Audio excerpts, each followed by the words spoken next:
नमस्कार दोस्तों, आपके लिए यहाँ 4 कविताएँ मैं पेश कर रहा हूँ। पहली कविता है खुशनसीबी।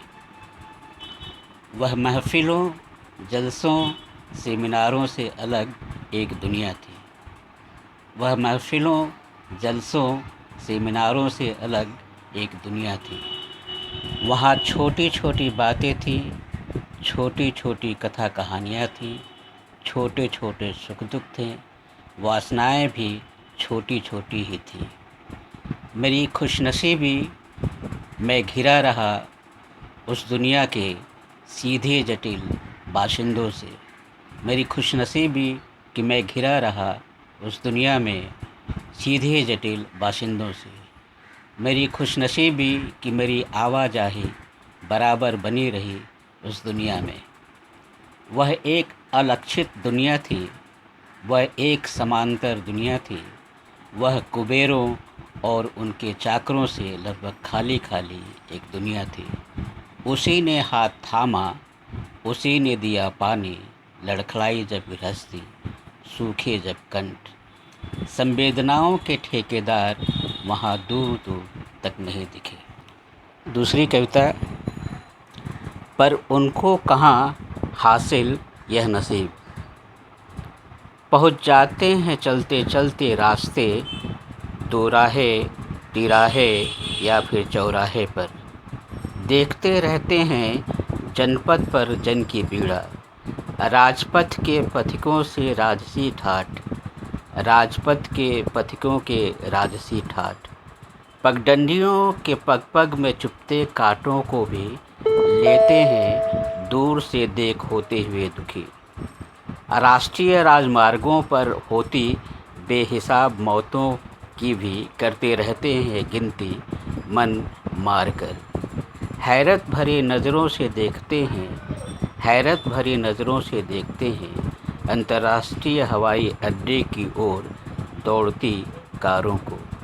अरे इस देश की मिट्टी का एहसान वे नहीं मानेंगे, इस देश की मिट्टी का एहसान वे नहीं मानेंगे। रिश्तों को दफन करने को उतावली औलादों की तरह। कभी कभी रास्ते सुस्ताना चाहते हैं, बस सुस्ताना, पर उनको कहाँ हासिल यह नसीब। तीसरी कविता है साल्ट लेक।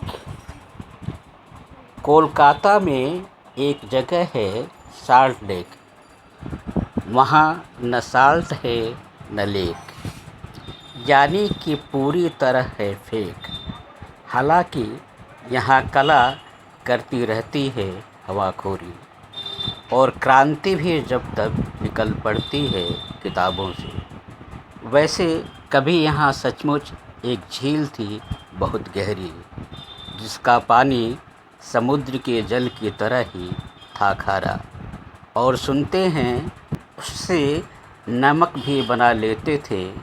तब नमक के साथ दगा वाली वारदात कुछ कम ही होती थी। तब झील के आसपास क्रांति के सपने भी बुनते थे कुछ सिरफिरे। तब झील के आसपास क्रांति के सपने भी बुनते थे कुछ सिरफिरे, और अब वह मालोमाल तिजोरियों का पुजारी दिलफेक अलमस थे। और चौथी कविता, कोई अच्छी खबर सुनाना। किस्से तो हैं अब भी तमाम बसे यादों में, पर बच्चे फुर्सत में नहीं और नौजवान लगभग हड़बड़ी में। सुनाए तो किसे ज़िंदगी का फसाना, बूढ़ा बरगद क्यों न हो उदास, कोई बैठता ही नहीं उसके पास। जब आता है कोई बीमार लाचार, तो सुनाने लगता है अपनी ही गाथा।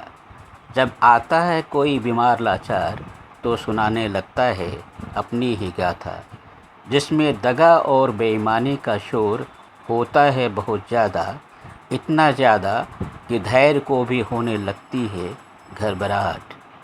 बीच बीच में वह आगंतुक को समझाता है, भाई दुख से कौन बचा रह पाया है, अब चलो फिर आना कोई अच्छी खबर सुनाना।